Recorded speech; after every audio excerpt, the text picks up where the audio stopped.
Well, hello everyone, this is Fracture, and I welcome you to Let's Play Borderlands on the PC, Part 20. I'm reviewing my character, and if you want to see that, simply pause the video. We're on to the last quest of the Doll Headlands. We have to go and kill Mad Mel. I wonder if that's a movie reference. Okay, this Mad Mel guy, I know him. He's the one that's been stealing all my runners and putting them in the hands of these jack-offs. Hey, you say hello from Scooter. And by that I mean you just go murder the crap out of him, alright? We're approaching the Mad Mel boss arena, and personally I've never been able to get him in one go. So if you're like me, you may want to make sure to hit that save point on the way into the arena. This is mostly a car battle, and if you do better than I do with car battles, you probably fare quite well in this particular quest. I always do poorly. In fact, I'm about to die in this one. I do manage to kill the first set of cars though, and that triggers this circular flaming room to open up in the middle, releasing Mad Mel.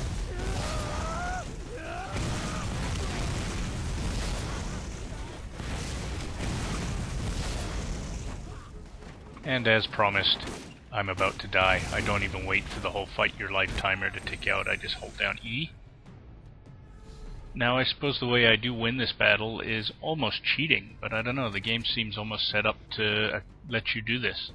I go to the top of this ramp, and I just stay there, using it as shield cover while I pick off the mobs. I'm also using this opportunity to practice my rocket launcher because I'm way behind on skill on it, and I'm gonna need it later, I'm sure. So rather than have you watch me flailing around, essentially missing most of the time, I sped this up a little bit.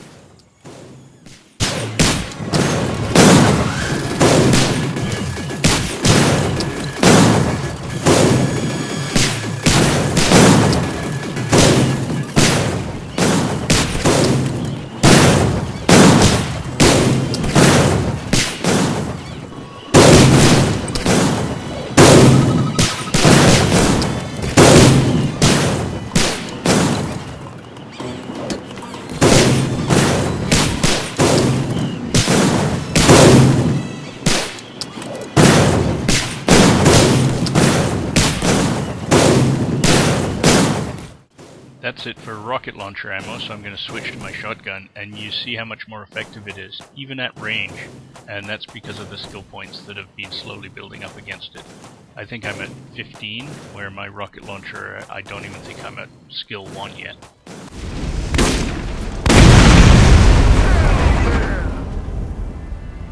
Well, who friggin' robbed? Mad Mel is gone, bled this worthless piece of crap soul. You become quite the little go-getter out there. Drop by my shop and you get to Newhaven. I'd quite like to meet you in person.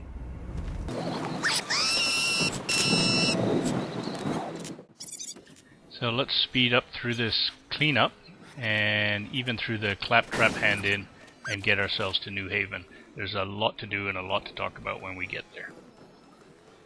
I'm going to be running around handing in quests, and we also get to listen to some logs that move the plot forward. If you don't want to hear that stuff, skip ahead to about 4 minutes and 45 seconds. I'm transmitting to inform you that I've made a decision I think you won't like. As Administrator of Newhaven, I am responsible for the well-being of its citizens. And in that capacity, I must keep the road to Sanctuary closed for now.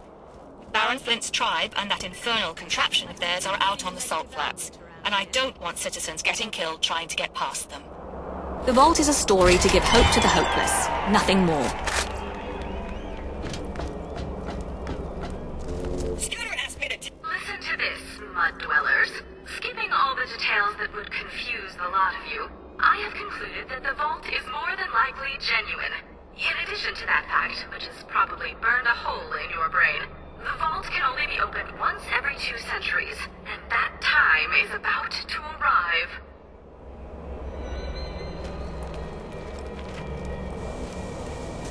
Come on in, poke around. Now, I wasn't born in no barn, alright?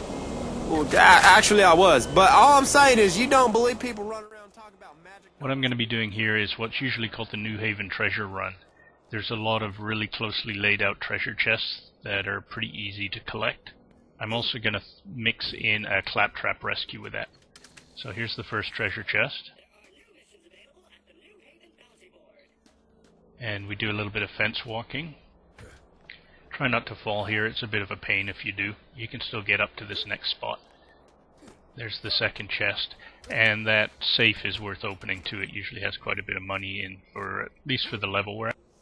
And once this Claptrap rescue is completed, there'll be another chest that you can include into this loop. So the toolkit we need is kind of on our way anyway. The next treasure chest on the loop is up these stairs. We jump on top of this washing machine, and you actually have to get on top of that cardboard box, and sometimes it's a little difficult, so I take 2 attempts here. And there's the next treasure chest. Now for the Claptrap rescue, his toolkit is just down here, so we're going to kind of make a little narrow jump. So now that we have the toolkit, we'll go and interrupt our little treasure loop and fix the Claptrap. And I'll show you that other treasure chest that I was talking about.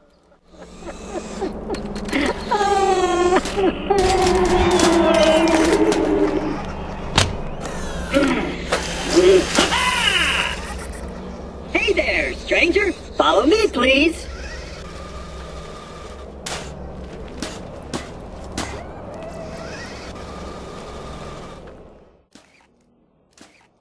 Well, he says follow me and then runs in a circle. I thought it would be funny for me to run in a circle too.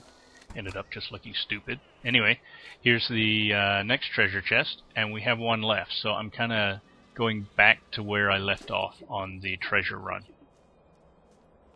So usually what you would do is, after you've jumped on the washing machine and got that treasure chest, you kind of just do a 180, jump back down, and then jump over onto the corner of this building, onto this canvas sheet, and on top of this roof here. And there's another treasure chest.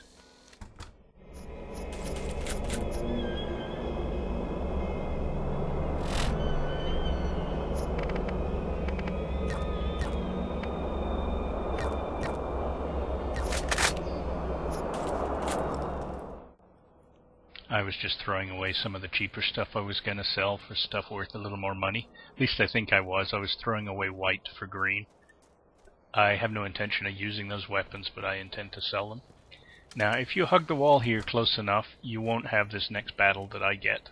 I wasn't stealthy enough, but it is possible to loot that chest without alerting these skithids. Now, that's the end of the actual treasure run, at least the one I do. However, I usually walk around the corner here and fight these mobs. They can sometimes drop some nice weapons, and we're at this end of the map anyway, so what the heck.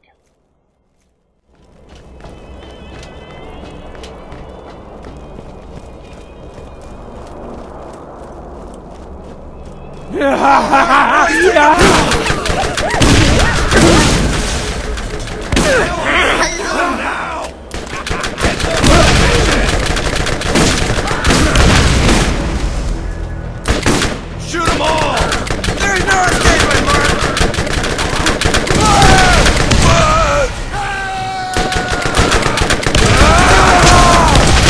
Hey for that!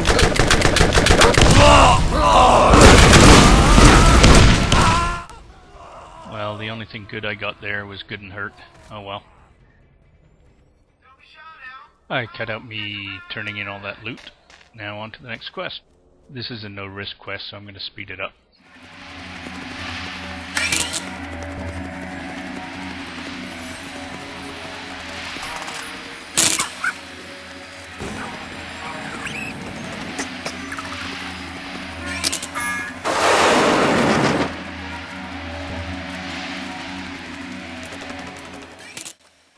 And finding that final generator brings us to the end of another video. So, as always, I thank you for watching, I thank you for listening, and I encourage you to leave comments, suggestions, or infantile abuse. I promise I will read them all. Don't forget to subscribe.